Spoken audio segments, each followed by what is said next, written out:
ممکن ہے کارکردگی دکھائی ہوگی لیکن لوگوں کو نہیں پتا کہ کیا کارکردگی ہے. پنجاب حکومت نے 9 مہینوں میں کیا مارکا سر کیا ہے, سوائے 2-3 پروجیکٹس کے علاوہ کچھ نظر نہیں آ رہا کہ وہ کیا کام کیا ہے. زرتاج گل پر اقربا پروری کا الزام, لیکن وزیر اعظم کوئی مثالی ایکشن نہ لے سکے. اعظم سواتی پر غریب لوگوں پر تشدد کا الزام, لیکن وزیر اعظم نے انہیں دوبارہ وزیر بنا دیا. فیصل واڈا پر اثاثے چھپانے کا الزام, لیکن وزیر اعظم خاموش رہے. فواد چودھری نے ایک سینئر صحافی کو تھپڑ مارا, لیکن وزیر اعظم خاموش رہے. نون لیگ نے علی جہانگیر صدیقی کو سفیر لگایا تو تحریک انصاف نے آسمان سر پر اٹھا دیا. اب اسی علی جہانگیر صدیقی کو عمران خان صاحب نے ambassador at large for foreign investment لگا دیا. یہ ہے 10 مہینے کی صورتحال. ایسا نہیں ہے کہ کچھ اچھے کام شروع نہیں ہوئے, بہت سارے اچھے کام بھی شروع کیے ہیں وزیر اعظم نے, بہت سارے انپریسیڈنٹڈ کام بھی شروع کیے ہیں. بچت کا سلسلہ انہوں نے شروع کیا, انہوں نے بہت ساری ٹاسک فورسز بنائی تاکہ کیتھارسس کیا جا سکے پاکستان کے مختلف اداروں کے اندر کام کو کیسے بہتر کرنا ہے. کچھ اور انیشیٹو ضرور انہوں نے لیے مثبت, انہوں نے اپنی حکومت کے اندر سمپلسٹی کی بات کی, لیکن یہ وہ کام ہے جن کے اندر ابھی تک ہمیں کوئی کنکریٹ ڈیولپمنٹ ہوتی نظر نہیں آئی ہے. میرے ساتھ جو انتہائی آنریبل پینل موجود ہے, آپ سے تعارف کرواتے ہیں. سابق گورنر سندھ پاکستان مسلم لیگ نواز کے آنریبل سینئر ممبر محمد زبیر صاحب کراچی سے. زبیر صاحب آپ کا بہت شکریہ. فردوس شمیم نقوی صاحب آنریبل ممبر پاکستان تحریک انصاف اور اپوزیشن لیڈر ہیں سندھ اسمبلی میں. نقوی صاحب آپ کا بھی بہت شکریہ. اور بریگیڈیئر ریٹائرڈ فاروق حمید صاحب سیاسی و دفاعی تجزیہ نگار ہیں, میرے ساتھ موجود ہیں لاہور اسٹوڈیو میں. آپ کا بھی بہت شکریہ. زبیر صاحب آپ سے آغاز کروں گا. سر میں نے ویسے صرف ایک سائڈ دکھائی ہے, کچھ اچھے کام ہیں لیکن چونکہ وقت پروگرام میں ساری باتیں سمیٹی نہیں جا سکتی, بٹ ہمارا سوال یہ ہے کہ یہ جو وعدے تھے عمران خان صاحب کے, یہ اگر 1 سال گزر گیا ان پہ کوئی پیش رفت یا ڈیولپمنٹ نہیں ہوئی تو اب ہی is left with 4 years only. Amir, اس میں میرا خیال ہے جو سب سے زیادہ امپورٹنٹ جو ایریا تھا جس کا آپ نے تھوڑا سا ذکر کیا لیکن ایک جو تفصیلی ذکر کرنے کی ضرورت تھی وہ معیشت کے حوالے سے, کیونکہ at the end of the day ہر چیز اکانومی پر ڈپینڈ کرتی ہے. 20 کروڑ 21 کروڑ عوام جو ہیں پاکستان کے, وہ جو ایکسپیکٹیشن لے کے بیٹھے تھے, سو وہ اس کے میں 1 منٹ میں آپ کو اہداف پیش کر دوں. ٹیکس کے نظام کی آپ نے بات کی تھی. ٹیکس کلیکشن پچھلے 10 مہینے میں پچھلے 20 سال کے مقابلے میں سلوسٹ گروتھ ہے, سلوسٹ ان 20 years. آپ نے اخراجات کی بات کی تھی, پاکستان کی تاریخ میں 10 مہینے میں اتنی تیزی سے اخراجات نہیں بڑھے, اور اس کی جو اینڈ ریزلٹ ہوتا ہے وہ فسکل ڈیفیسٹ. پاکستان کی تاریخ میں اتنا بڑا فسکل ڈیفیسٹ 10 مہینے میں نہیں ہوا تھا بائی فار جو, اور وہ اس کا کوئی تعلق نہیں پچھلے سے. آپ نے ٹیکس ریونیو کم کلیکٹ کیے ہیں, اخراجات زیادہ کیے ہیں, اور ڈیفیسٹ اتنا زیادہ ہے. چوتھی چیز قرضوں کے حوالے سے آج کل بہت بات چیت ہو رہی ہے, تو میں صرف ایک سمری بتا دوں کہ پی ایم ایل این کی 5 سال کی حکومت میں 10,600 بلین روپے کے قرضے لیے گئے تھے. یہ economic survey of Pakistan page number 11 اور پیج نمبر 138 پر دیا ہوا ہے. یہ جو اس سال ریلیز کیا economic survey P T I کی حکومت نے, اس کے مقابلے میں اسی میں لکھا ہوا ہے کہ 9 مہینے میں 3,655 بلین کے قرضے پی ٹی آئی کی حکومت 9 مہینے میں, اور اسی میں لکھا ہوا ہے کہ 1 سال کے اینڈ تک جب پی ٹی آئی کا ہوگا تو 5,000 اور 5,000 اگلے سال. یعنی کہ جو 5 سال میں پی ایم ایل این نے لیے تھے جس کی انویسٹیگیشن ہو رہی ہے وہ ماشاءاللہ 2 سال میں لینے کے. اسی طرح سے مہنگائی جو میرا خیال ہے سب سے زیادہ امپورٹنٹ چیز ہوتی ہے, مہنگائی کی شرح ڈبل سے زیادہ ہو گئی ہے, اور اس سے زیادہ جو سب سے زیادہ کنسرن بات ہے کہ پاکستان کی جو اکانومی ہے وہ شرنک کی ہے $35 بلین سے $315 بلین. اگین یہ اکنامک سروے کا ہی میں ریفرنس دے رہا ہوں, $315 بلین, اور آج وہ گھٹ کے $280 بلین رہ گئی ہے. سو کوئی ایسا اہداف نہیں ہے جس میں, اور آپ نے جو ذکر کیا تھا اس میں ایک اور ذکر میں ضرور کروں گا کہ آپ کو یاد ہوگا عمران خان کا کہ وہ جو سمپلسٹی کی بات کرتے تھے, وہ میرا خیال ہے یا تو ڈینمارک کے پرائم منسٹر نے سائیکل پر جانا چھوڑ دیا ہے یا عمران خان نے ہمیں بتانا بند کر دیا ہے کہ وہ ابھی تک سائیکل پر جاتے ہیں یا نہیں جاتے. آپ کو یاد ہوگا ہر دفعہ جلسے میں وہ بتایا کرتے تھے کہ ڈینمارک کا جو وزیر اعظم, اور خود آتے ہی ہیلی کاپٹر میں ود ان اسلام آباد ٹریول کرنا شروع کرتی. سو میرا خیال ہے کہ سب سے بڑی جو ڈس اپوائنٹمنٹ ہے وہ اس وجہ سے ہے کہ جو ایکسپیکٹیشنز کریٹ کی تھیں, ایکسپیکٹیشنز اتنی زیادہ ان ریئلسٹک کریٹ کی تھیں اور اس کا نتیجہ یہ ہوا امیر، بس اینڈ کر رہا ہوں اپنا تجزیہ، کہ اپنی جو اکنامک ٹیم تھی اور اس میں جو سب سے بڑا پوسٹر بوائے تھے اسد عمر، جنہوں نے نئے پاکستان کی ڈریم کو ریئلائز کرنا تھا، کنورٹ کرنا تھا انٹو ریالٹی، ان سمیت جتنے بھی اکنامک ٹیم کے لوگ تھے، finance secretary, chairman F B R, State Bank governor, board of investment chairman, سب کو عمران خان صاحب نے خود فارغ کر دیا. سو جو ہم یہ کہتے ہیں، ہم تو ظاہر تنقید کرتے ہی ہیں، لیکن عمران خان صاحب نے خود اپنا فیلئر، اتنا میسو فیلئر ایکسیپٹ کیا کہ اسد جیسے آدمی کو انہوں نے کہا کہ جی آپ گھر جائیں کیونکہ یہ آپ کا کام نہیں ہے، ہم فیل ہو گئے، اب ایک نئی ٹیم آئے گی جو نیا پاکستان تشکیل دے گی اور اس کو لیڈ کریں گے حفیظ شیخ صاحب. بالکل ٹھیک ہے. فردوس نقوی صاحب، مایوس نہیں ہونا آپ نے؟ پروگرام کے آغاز میں تھوڑی سی مایوس تصویر کشی کی ہے میں نے، لیکن آپ نے مایوس نہیں ہونا، گھبرانا نہیں ہے آپ نے. میں تو جو وزیر اعظم کہتے ہیں ایک آنیسٹ آدمی، میں جواب دیتا ہوں، میں ان کو ایک آنیسٹ آدمی سمجھتا ہوں. زبیر صاحب یہ بتائیے کہ اگر آپ نے $1 قرضہ لیا ہوا تھا اور اسٹیٹ بینک رپورٹ کرتا تھا روپیز میں، جب ایکسچینج ریٹ 100 تھا تو آپ کتنا رپورٹ کریں گے؟ جی جی 100 روپیہ. قرضہ کتنا تھا؟ $1. اب قرضہ ہو گیا، روپی پیریٹی ہو گئی 150 روپے. آپ محمد زبیر کے ساتھ بیٹھے ہیں، سب جواب ہے میرے پاس. 100 روپے یا 150 روپیہ؟ اس کا پہلی چیز تو یہ ہے کہ جب اوپر فیکٹر چینج ہو جائے، جتنا آپ نے روپی کی بات کر رہے ہیں، پہلا ایک فیکٹر تو یہ ریکوگنائز کریں کیونکہ we are Pakistan, we report اپنے تمام میں آپ کی آسانی کے لیے جو آپ نے $105 ارب کا قرضہ لیا ہوا تھا، اس کو 1.5 گنا تو وہ ویسے ہی روپی میں بڑھ گیا just because of parity of exchange. اچھا یہ ڈالر پیریٹی چینج کیوں ہوئی؟ کہ جی کوئی ایک حکومت تھی، اب میں بڑی خاموشی سے سنتا رہا، 62 ارب کی امپورٹس کرتی تھی، ایکسپورٹ کرتی تھی 21 ارب، 17 ارب اس کے آتے تھے کس سے؟ ریمیٹنس سے. 2.5 ارب آتے تھے دوسرے سروسز اینڈ ادر اکاؤنٹ سے. گیپ کتنا تھا؟ $22 ارب کا. اس $22 ارب کا کنٹینیوس گیپ آنے سے کرنسی کی ویلیو بڑھتی ہے یا گھٹتی ہے؟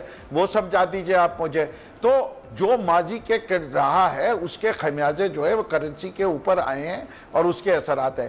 پلس جو آپ قرضے لے کے گئے تھے اس کی قسط کتنی بن گئی ہے؟ روپی خزانے کے اندر $9.3 billion, payment of debt and principal 9.2 یا 9.3 بلین ہے. مجھے پتہ نہیں تھا یہ ڈسکشن ہوتا، تو میں کیونکہ اکنامکس کا ڈائریکٹلی اچھے فگرز کا دیں جتنا آپ کا ہے، but 9.3 billion I remember is the repayment of the principal and interest repayment due this year.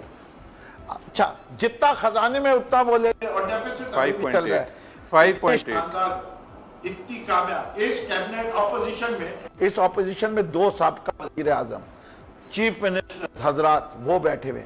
یہ بتائیے آپ نے شیڈو بجٹ کیوں نہیں بنا کے پیش کیا؟ اگر آپ یہ سمجھتے ہیں یہ بجٹ اتنا برا تھا اور آپ کے پاس ملک کی معیشت کے چلانے کے لیے بہت بہتر تھے، دے دیتے. اور آئی ایم ایف کا پروگرام سے اگر پہلے کہہ رہے تھے جب اسد عمر کوشش کر رہے تھے کہ آئی ایم ایف پروگرام میں نہیں، آئی ایم ایف پروگرام میں جائیے. جب آئی ایم ایف پروگرام میں نہیں جاتے تو اسد عمر کو آپ اتنا کہ برا بھلا کہتے تھے. وہ کہتے تھے، میں نے خود کانوں سے سنا ہے، ٹی وی پہ اس وقت وہ پوسٹر بوائے نہیں تھے، نظر آتے تھے. اب کیونکہ آئی ایم ایف کی ڈیل ہونے جا رہی ہے تو اب آئی ایم ایف وہ پوسٹر بوائے ہو گئے اور حفیظ شیخ جو ہے امپورٹڈ ٹیکنوکریٹ ہو گئے. اور اسی کے ساتھ امیر عباس صاحب آپ کو ایک جواب دیتا چل کہ دیکھیے آپ اپریشیٹ کریں. عمران خان صاحب کہتے ہیں کہ I will look for the best talent in the country to serve the country wherever possible. Hafeez شیخ صاحب کا کچھ ہی ماضی کا بیک گراؤنڈ ہو، ان کو ریکمینڈ کیا، ان کی ذاتی ملاقات نہیں تھی، ان کو جن بھی ایکسپرٹ سے انہوں نے کانٹیکٹ کیا، انہوں نے کہا this is the man who can get you a deal with IMF.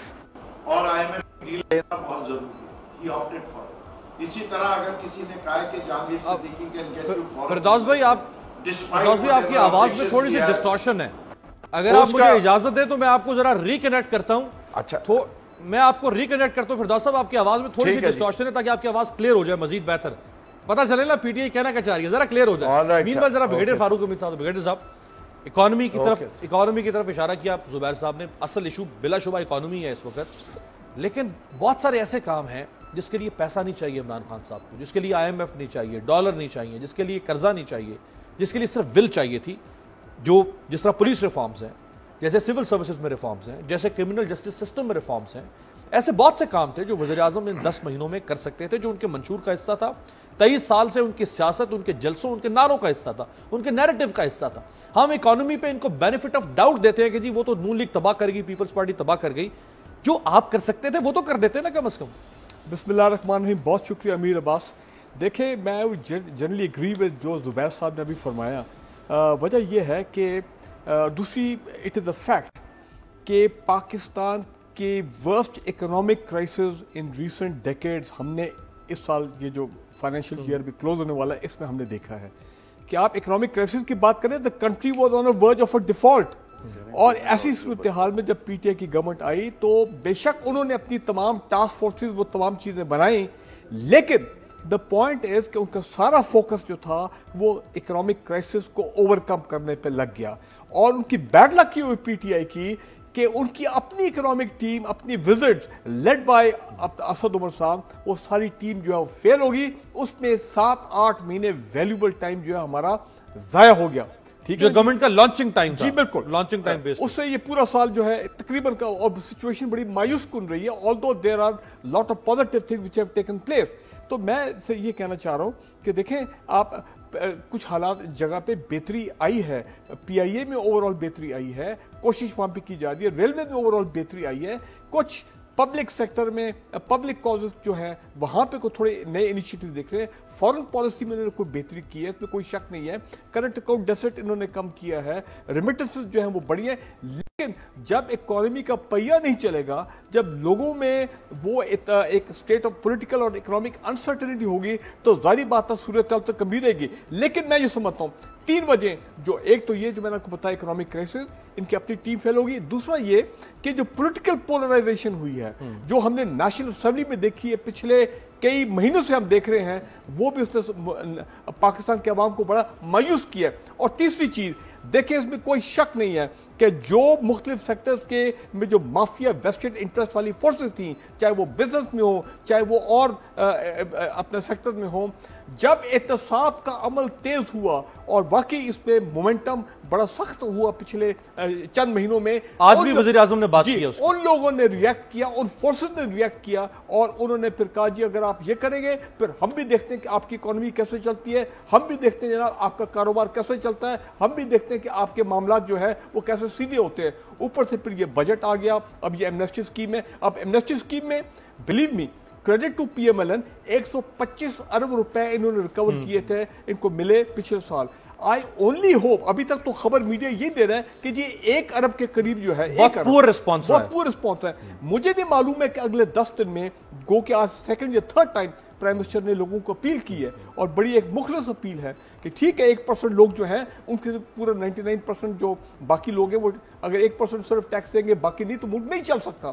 لیکن اگر یہ ایمنسٹی پیکج اسکیم فیل ہو جاتی ہے تو پھر یہ it will be very bad for the government, for the credibility of this government. اور اس لیے میں سمجھتا ہوں کہ ان کو 30 جون کی جو ڈیڈ لائن ہے اس کو اتنا ریجٹ نہ رہیں, اس کو آگے لے کے چلے تاکہ لوگوں کو یہ بجٹ کے بعد ایک بریدنگ اسپیس ملے, لوگ کو دیکھ سکیں کہ بھائی دیکھیں اسد عمر صاحب جو ہیں وہ خود پارلیمنٹ میں کھڑے ہو کے کہہ رہے ہیں کہ بھائی یہ گھی, یہ چینی مہنگی کر دی ہے, کوکنگ آئل. اور بات صحیح ہے, آپ اگر یہ بیسک چیزیں جو ہر گھر کو افیکٹ کرتا ہے اگر اس کو آپ بڑھا دیں گے ان کے ٹیکسز, تو دیکھیں نا لوگ تو پریشان ہوں گے. تو لوگ اپنے گھر کے کچن کا سوچیں گے یا آپ کے ایمنسٹی پیکج کا سوچیں گے, ایسٹ ڈیکلریشن کا سوچیں گے. اور میں تو حیران رہ گیا ہوں, چھوٹی سی بات کر رہا ہوں, چھوٹی سی بات, کہ اگر آپ نے ایسٹ ڈیکلریشن کے جا کے ایف بی آر کی ویب سائٹ پہ جا کے اپنے وہ چیزیں دیکھنی ہے, اس کو بھی آپ نے 500 روپے دینے. لوگ کہہ رہے ہیں یار کمال ہو گئے, ہم کیوں 500 روپے کس بات کے دیں.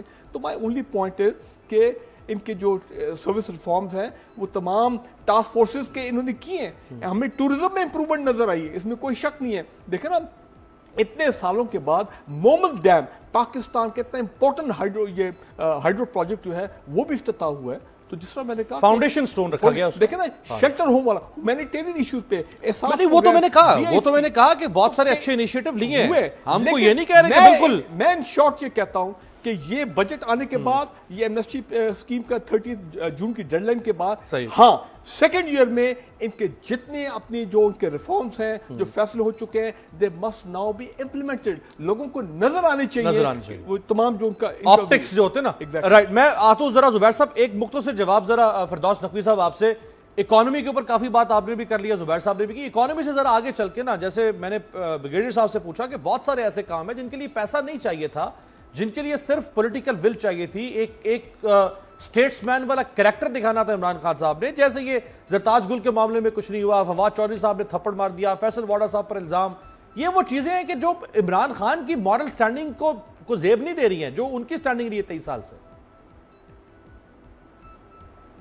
اچھا, میں ایک چیز کا آپ کو اور پچھلے والے میں بھی دیتا ہوں. زرتاج گل کیا ہوا؟ زرتاج گل کو she was wrapped on the hands کہ آپ نے غلط کیا, وہ اپوائنٹمنٹ نہیں ہوا. اب آپ کیا چاہتے ہیں کہ زرتاج گل کو جو ہے وہ وزارت سے ہٹا دیا جائے؟ میں سمجھتا ہوں خواتین کو جب آپ نے جگہ دی ہے, اس کی بہن کو وہ جگہ نہیں ملی تو no crime was committed, nothing was done, it was stop. اتنا فاسٹ ریئیکشن کسی اور گورنمنٹ میں نہیں ہوا. میں اگر رشتہ داروں کی فہرستیں گنانا شروع کروں کہ کون کون کس دور میں کتنا بینیفیشری رہا ہے, تو آپ صرف سندھ کی کابینہ اور سندھ کے لوگوں میں دیکھ لیں گے, تو وہاں دکھا دوں گا تو پیپلز پارٹی کا چتہ کھٹا کھٹ جائے گا, اسی طرح پی ایم ایل این کا. لیکن میں اسے بیسٹ موضوع نہیں بنانا چاہتا کہ کیونکہ آپ کا چہرہ مجھ سے چہرے سے زیادہ کالا اس لیے میں صحیح ہوں. میں پرنسپلی بلیو کرتا ہوں کہ زرتاج گل نے غلط کیا, عمران خان نے روک دیا, معاملہ فٹ ہو گیا. آئندہ زرتاج گل کریں تو ان کو ہٹا دینا چاہیے. آیا فیصل واڈا کا فیک اکاؤنٹ, فیصل واڈا کا فیک اکاؤنٹس ہے, every one is open, NAB کو انفارمیشن مل چکے ہے, let them prove it. The moment is committed, we are committed کہ we will not allow such people اگر جنہوں نے اس قسم کے کام کر رہے ہیں. تیسری چیز جو ہے اگر آپ دیکھنا چاہیں تو ایک گیلپ کا سروے ہوا تھا. اب the best chief minister among the four provinces, it's only about a month back, 37% popularity سے بزدر صاحب آگے آئے تھے. میں آپ کو بتاؤں کہ میں اس وقت آج ابھی آپ کے پروگرام میں آنے سے پہلے 2 بجٹ سے سٹڈی کرتا تھا سائملٹن. فردوس بھائی سروے کو ایک طرف رکھتے ہوئے دل پہ ہاتھ رکھ کے بتایا کہ واقعی بزدار اس وقت چاروں بزرحالہ میں سے سب سے زیادہ دل پہ میں جی دیکھیں نہ میری بزدار صاحب سے ملاقات ہوئی ہے, I have seen him but I don't know him, تو میں وہ نہیں کہوں گا. لیکن میں یہ کہہ رہا ہوں گیلپ سروے آیا ہے, یہ میرا سروے نہیں ہے, it's an independent survey frequently quoted by whenever it is advantageous to the people. زبیر صاحب and other in the mass بازی کے پروگرام میں بہت کوٹ کرتے تھے گیلپ کو. اس سے کہ میں وہ بتا رہا ہوں کہ اس کا سروے. میں ابھی ایک بجٹ ڈاکومنٹ, آپ کہیں گے امیر عباس صاحب میں آپ کو پنجاب اور سندھ کا بجٹ ڈاکومنٹ بھیج دوں گا اور زبیر صاحب کو بھی اس کی کاپی بھیج دوں گا. both are available on the net, he can look at it. اگر on a scale of 1:10 اگر پنجاب کا ڈاکومنٹ کو یہ 10 دیتے ہیں تو سندھ والے کو 3 سے اوپر نمبر نہیں دیں گے. میں ان کو گارنٹی کے ساتھ کہہ رہا ہوں, he can look it up. He can look it up. So this is the difference between good governance and bad governance. میں ذرا زبیر صاحب کو, فردوس بھائی میں ذرا زبیر صاحب, آج نوٹیفیکیشن جاری کر دیا پرائم منسٹر نے 10 سالہ جو قرضے آپ کی اور پیپلز پارٹی کے دور کے اس کے اوپر تحقیقات کے لیے 12 رکنی یہ کمیشن ہے سر, اس میں 12 لوگ شامل ہیں اور اس کا جو مینڈیٹ ہے وہ بڑھا دیا وزیر اعظم نے. شروع میں تھا کہ صرف یہ قرضوں کی تحقیقات کرے گا زبیر صاحب, لیکن اب اس کو قرضہ کس مقصد کے لیے لیا گیا, کیا وہاں خرچ ہوا یا نہیں, یہ بھی تحقیقات کی جائیں گی. اس کے علاوہ ان ٹھیکوں کے اندر کہیں رشوت تو نہیں دی گئی, یہ بھی تحقیقات ہوں گی. اس کے علاوہ سرکاری فنڈز کو پرسنل ایکسپینڈیچر میں کہیں کنزیوم کیا گیا یا نہیں, اس کی بھی تحقیقات ہوگی. اور کمیشن کو اختیار ہوگا کہ وہ انٹرنیشنل ایکسپرٹس کو بھی بلا سکتا ہے فورینزک آڈٹ کے لیے. زبیر صاحب اچھا, اس میں 2 اعتراضات ہیں امیر ہمیں. اور دوسری چیز یہ فردوس صاحب, میں سندھ کی حکومت کو میں کیوں ڈیفینڈ کروں بھائی, آپ نے میرے سے 2 نمبر دلوانے, 2 دے دوں گا 3 کے چھوڑ کے, تو میں تو ظاہر ہے میرا اس سے کیا تعلق ہے. جہاں تک یہ کمیشن کا تعلق ہے, ہمیں ہم بھائی آپ دیکھ لینا 2 اعتراضات ہیں. ایک تو اعتراض نہیں میں کیوں کروں, وہ آپ کسی پیپلز پارٹی والے سے کیجیے گا. 2 ہمیں اعتراضات ہیں اس کمیشن کے. ایک تو یہ ہے کہ ہم یہ کہہ رہے ہیں کہ وزیر اعظم نے سٹارٹ کیا تھا قرضوں سے. میں نے آپ کو ابھی فگرز دی تھیں کہ 2 سال میں پی ٹی اے کی حکومت اتنا قرضہ لے گی جتنا پی ایم ایل این نے 5 سال میں لیا تھا، یا اس کو اس طرح سے دیکھ لیں کہ فرسٹ ایئر میں پی ٹی آئی کی حکومت 50% قرضہ لے گی جو ہم نے 5 سال میں لیا تھا. سو اصل مسئلہ جو وزیر اعظم نے کہا تھا کہ اتنے قرضے کہاں گئے، تو ہم یہ کہہ رہے ہیں کہ اس کو 10 سال کی جگہ 11 سال کر لیں، اپنا 1 سال بھی کر لیں. اس میں آپ پھر کر دیجئے گا نا کہ آپ کے قرضے کیوں بڑھے ہیں یا کیا ہوئے. تو ایک تو 11 سال، اس میں کوئی میرا خیال ہے پی ٹی آئی والوں کو کوئی اعتراض نہیں ہونا چاہیے. آپ کی یہ آرزو پوری میں کمٹمنٹ یہ امیر یہ ریکارڈ رکھنا ذرا، یہ 11 سال کریں گے. آگے آئیے. دوسری بات جو ہے the team that is to investigate. ابھی پہلے ان کو فائنینس پڑھانی پڑے گی. یار میرا فائنینس کا بیک گراؤنڈ ہے. آئی ایم سوری ٹو سے وزیر اعظم does not even know who is appointing اور کس چیز کے لیے اپوائنٹ کر رہے ہیں. مطلب اگر وزیر اعظم کو خود نہیں سمجھ، اور وہ ظاہر سی بات ہے کوئی بھی چیف ایگزیکٹو ہوتا ہے کنٹری کا، اس کو ضروری نہیں ہے اکنامکس کی اتنی سمجھ بوجھ ہو، لیکن ظاہر ہے ان کے ارد گرد جو لوگ ہیں وہ تو ان کو ایڈوائز کر سکتے تھے. People with financial back ground should have been appointed on this commission. کیونکہ پہلے تو ان کو یہ سمجھنا چاہیے، یا اس گروپ میں بھی فار ایگزامپل ہم جو بیٹھے ہیں، کہ یہ قرضے کی جڑ سٹارٹ کہاں سے ہوتا ہے، وہ ہوتا ہے فسکل ڈیفیسٹ سے. تو فسکل ڈیفیسٹ کی انڈرسٹینڈنگ ہے ایک نیب کے وائس چیئرمین کو، یا ایف آئی اے کے پولیس آفیسر کو، یا آئی ایس آئی کے آفیسر کو، یا آئی بی کے آفیسر کو.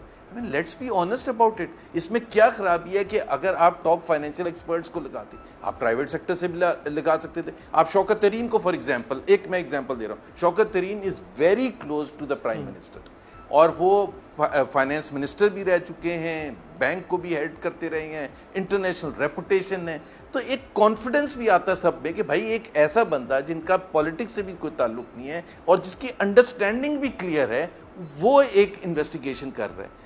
تو میرا تو اپنا خیال یہ تھا کہ ایک اگر آپ نے کرنا ہی تھا.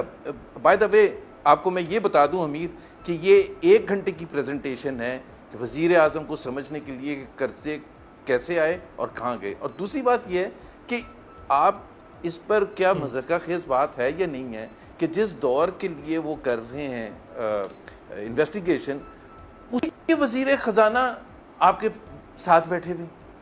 تو مطلب پہلے تو یہ تو آپ کو اعتراض ہے اگر اس پیریڈ سے، تو پھر ان کو کیوں لگایا پہ؟ on the assumption he should not be. Finance minister ہی کے ارد گرد گھومتا ہے نا سب کچھ. قرضے تو فائنینس منسٹر کے فل سٹاپ کامے کے بغیر ہو ہی نہیں سکتے. کہاں سے آتے ہیں، نیگوشیٹ کیسے ہوتے ہیں، ٹرمز کیا ہوتے ہیں، ڈسبرس ہوتے ہیں. تو آپ نے پہلے تو یا تو ان کے 5 سال نہ کرتے پارٹی کے. ایک مجھے بریک کا کہا جا رہا ہے زبیر صاحب، بڑا ویلڈ پوائنٹ آپ نے رکھا ہے کہ حفیظ شیخ صاحب کے زمانے میں جو قرضے لیے گئے، آج حفیظ شیخ صاحب دوبارہ وزیر خزانہ ہیں، اور زیادہ قرضہ لیا ہی پیپلز پارٹی نے تھا، پی ایم ایل اے نے تو کم قرضہ لیا تھا. تو اب یہ کمیشن حفیظ شیخ کو کیسے انویسٹیگیٹ کرے گا، یہ بھی بڑا ایک دلچسپ سوال ہے. ایک آپ کی اجازت سے ایک بریک سے واپسی پہ بات کرتے ہیں. سپریم کورٹ کے سینئر ترین جج جسٹس گلزار احمد صاحب نے بھی بڑے سخت ریمارکس دیے ہیں گورننس کے کچھ معاملات کے اوپر، اور اس سے پہلے چیف جسٹس آصف کھوسا صاحب بھی کچھ کہہ چکے ہیں. بریک کے بعد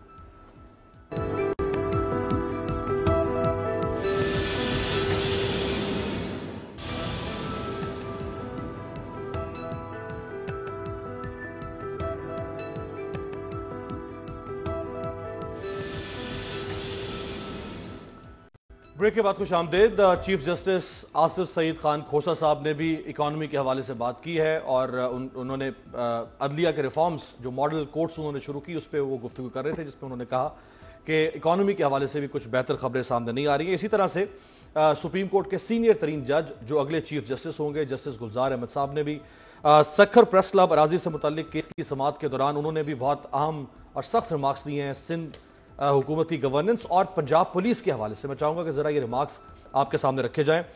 سپریم کورٹ کے سینئر ترین جج جسٹس گلزار صاحب نے دوران سماعت یہ کہا کہ صوبہ سندھ پوری طرح سے کرپشن میں ڈوبا ہوا ہے، بجٹ کا 1 پیسہ بھی سندھ میں خرچ نہیں ہوتا، لاڑکانہ میں HIV نے برا حال کر دیا ہے اور کوئی پوچھنے والا نہیں. اب یہ اتنا بڑھے گا، یعنی HIV اتنا بڑھے گا کہ پورا لاڑکانہ اس کی لپیٹ میں آئے گا. جسٹس گلزار نے مزید کہا کہ دنیا کا کوئی ایسا شہر نہیں جہاں پر 50 ڈگری کے باوجود کثیر المنزلہ عمارتیں موجود ہوں. سکھر کے گرم شہر میں کثیر المنزلہ عمارتیں تو بنا دی گئیں لیکن سہولیات نہیں دی گئیں، لوگوں کو پانی میسر نہیں اور لوگ رات کو بجلی کے بغیر سوتے ہیں. بنیادی ضروریات سے محروم لوگ تشدد پسندی کی طرف مائل ہوتے ہیں اور جرائم کی شرح میں اضافہ ہو رہا ہے. جسٹس گلزار نے کے میئر کو مخاطب کرتے ہوئے کہا, میئر سکھر آپ بھی جاگ جائیں, جس پر میئر نے جواب دیا, ہم نے ماسٹر پلان مرتب کیا ہے, جس پر سپریم کورٹ کے سینئر ترین جج جسٹس گلزار نے ریمارکس دیے کہ سکھر شہر کی ایسی تیسی پھیر دی گئی ہے. جسٹس گلزار نے کہا کہ پہلے کراچی سے نمٹ لیں, پھر سکھر کی طرف آئیں گے, ہمیں پارک ہر صورت خالی چاہیے, پارکس میں کوئی بزنس یا کاروبار نہیں چلنے دیں گے. پھر پولیس کے حوالے سے جو انہوں نے آبزرویشنز دی پنجاب کی میں ٹریفک وارڈنز کی تنخواہوں سے متعلق کیس میں, انہوں نے کہا کہ پورے ملک میں پولیس کا نظام فلاپ ہو چکا ہے, ملک میں پولیس نام کی کوئی چیز نہیں, بھاری تنخواہیں لے کر بھی 2 نمبریاں کی جاتی ہیں, سرکاری افسران دفاتر میں بیٹھ کر حرام کھا رہے ہیں, صرف اس بات کی فکر ہے کہ اپنا الاؤنس کیسے بڑھانا ہے. سب نہیں, زیادہ تر پولیس اہلکار رات کو ڈکیتیاں کرتے ہیں, ملک میں ڈکیتیاں ہو رہی ہیں, لوگ گلے کاٹ رہے ہیں, پولیس کہاں ہے؟ پولیس اور سرکاری افسران تنخواہ الگ لیتے ہیں اور عوام سے پیسہ یعنی پیسہ رشوت کی صورت میں الگ لیتے ہیں. جسٹس گلزار نے استفسار کیا کہ پولیس آخر ایسا کیا کر رہی ہے جو ان کی تنخواہ بڑھائی جائے. یہ صورتحال ہے جی بریگیڈیئر صاحب. اب عدالتوں سے بھی آوازیں آ رہی ہیں, کویسچن مارک ہے گورننس کے اوپر اس حکومت کے. اپنا امیر عباس بھائی, یہ کوئی پہلی مرتبہ نہیں, پہلے بھی اس طرح کی بڑی سیریس آبزرویشن آتی رہی ہیں اعلیٰ عدلیہ کی طرف سے یہ سندھ گورنمنٹ کی گورننس کے بارے میں, اور یہ کیا پروف کر رہا ہے کہ جو منی لانڈرنگ کی جو جی آئی ٹی ہے سب کچھ تو اس میں تو پنجاب پولیس کی بھی بات ہوئی ہے. رائٹ, پنجاب پولیس میں مانتا ہوں, کیونکہ دیکھیں وہ جو ریفارم والا پیکیج تھا وہ تو چلے نہیں ان کا پی ٹی آئی کا. وہ جو آئے اپنا آئی جی صاحب سندھ کے اپنا کے پی کے جو بڑے جنہوں نے وہاں پہ بڑا کام کیا تھا پچھلے 5 سال میں, وہ تو ایک چند ہفتوں کے بعد ہی چھوڑ کے چلے گئے, ناراض ہو کے چلے گئے. تو یہاں پہ پولیس راؤنڈ کا معاملہ آگے تو چلے نہیں. وہ I totally agree with you. وہ تو ایک اور ایشو بھی ہے, the choice of chief minister, چاہے یہاں کے ہوں یا چوائس آف چیف منسٹر کے پی میں ہوں, تو that leaves a lot to be desired. لیکن بہرحال وہ تو دیکھتے ہیں اگلے فائنینشیل ایئر میں کیسی کی پرفارمنس ہوتی ہے. امپورٹنٹ چیز یہ ہے کہ جو انڈائٹمنٹ جو ہے نا, جو جے آئی ٹی میں آئی ہے منی لانڈرنگ کے حوالے سے, دیکھیں میں تو کہتا ہوں لوگ تو بڑے پریشان ہوتے ہیں کہ ابھی اگلے یہی حالات اگلے 4 سال سندھ میں چلیں گے تو 4 سال کے بعد یعنی کہ پیپل پارٹی کی ٹوٹل 15 سال ہو جائیں گے انٹرپٹڈ. میں کہتا ہوں یہ کوئی اور لوگ ہوتے یہ پاکستان کی لانگسٹ سرونگ گورنمنٹ ہوگی کسی صوبے میں, کتنے صوبے کو لے جاتے ہیں. تو وہاں جو حالات آ رہے ہیں, ایچ آئی وی, یہ تمام چیزیں بول رہے ہیں, کرپشن اور جو نیکسس ہے مافیا کا, وہ چیزیں سامنے. لیکن آپ جو چیز بھول گئے جناب, آپ نے سکھر کی بات کی, کمشنر سکھر نے کیا کہا تھا؟ اس نے کہا کہ جناب اتنا چیٹنگ مافیا ہم نہیں کر سکتے, آرمی کے لوگ آئیں اور وہ آ کے امتحانات جو ہیں ان کو سپروائز کریں. ان ادر ورڈ گورننس کی وہاں یہ حالت ہوگی کہ the education system is totally correct. وہاں پہ آپ سارے چلتے ہی چیٹنگ مافیا ہیں. دیکھیں نا, یہ جنریشن ہے جو آنے والی وہاں پروڈیوس ہو رہی ہے, جو کہ چیٹنگ کے ساتھ وہ خود کرا رہے ہیں. ایگزامنرز ملے ہوئے ہیں, سپروائزرز ملے ہوئے ہیں, انویجیلیٹرز ملے ہوئے ہیں, ایجوکیشن ڈپارٹمنٹ کے لوگ ملے ہیں. تو آپ اس صوبے کی کیا بات کرتے ہیں؟ اینڈ ہاؤ واٹ از, میں دوبارہ ریپیٹ کر رہا ہوں, نائٹ میئر ہمارے لیے ہو جاتا ہے سوچتے ہوئے کہ 4 سال اس طرح معاملہ چلے گا. اب یہ محترم شمیم صدیقی صاحب ہیں جو لیڈر آف دی اپوزیشن وہاں سندھ اسمبلی میں, اب ان کی بیڈ لک ہے, they do not have those kind of numbers. یا تو پھر یہ کوئی پولیٹیکل مہارت دکھائیں اور سندھ کے عوام کو بچانے کے لیے, اور کراچی کے جو حالات ہیں پھر کوئی لے کے آئیں بھائی, وہاں پہ کوئی اسمبلی میں ہاؤس چینج لے کے آئیں, تاکہ گورنمنٹ چینج ہو. وہ ہمیں نظر نہیں آ رہا. وہ علیحدہ بات ہے کہ کل کو پتہ نہیں مراد علی شاہ صاحب جو ہیں شاید وہ بھی نیب کی تحویل میں آ جائیں, اور بڑے لوگ ہیں وہ بھی نیب کی تحویل میں آ جائیں. تو مائی پوائنٹ از دس کہ دیر از نو ڈاؤٹ کہ سندھ کے حالات اس سے ورس نہیں ہو سکتے. ایک پوائنٹ میں بھول گیا before you go to the honourable guest. دیکھیں پی ٹی آئی سے ایک بڑا بلنڈر ہوا ہے. انہوں نے جو ان کی جو میڈیا اسٹریٹجی تھی, ان کے چاہے فیڈرل منسٹر ہوں یا ان کے پروونشل منسٹر جو انفارمیشن منسٹر شروع میں آئے ہیں, انہوں نے جو اینٹی میڈیا اپروچ رکھی اس کے پی ٹی آئی کو بڑا نقصان ہوا. کیونکہ کچھ جو اچھے کام بھی ہوئے اس تمام کرائسس سچویشن میں, امیر عباس بھائی they were never projected. ٹھیک ہے نا, جس طرح کے ہونا چاہیے تھا, کیونکہ میڈیا ظاہری بات ان سے ناراض تھا. اب آ کے جب انہوں نے ریلائز کیا کہ یہ معاملہ تو غلط ہے, کہ بھائی جن لوگوں کی وجہ سے جن کی اتنی بڑی کنٹریبیوشن تھی, پیپل لائک یو, جنہوں نے 10 سال پہلے یہ ویژن دیکھا تھا, and you share the vision of Imran Khan کہ پاکستان میں جنون تبدیلی آئے گی, پاکستان میں حالات بدلیں گے وغیرہ وغیرہ, اور آپ اس ویژن کو لے کے سارا دن آپ دھرنوں میں کھڑے ہوتے تھے, میڈیا کے ہمارے ینگ رپورٹرز, ینگ اینکرز اور سارے لوگ. لیکن وہ مایوس ہو گئے کہ بھئی یہاں تو بائی دی 1000 لوگ جابلس ہو گئے میڈیا کے اندر. دیکھنا جو فواد چودھری صاحب نے بڑا نقصان پہنچایا پی ٹی آئی کو اس حوالے سے. اب وہ دیکھ رہے ہیں کہ بھئی وی ہیو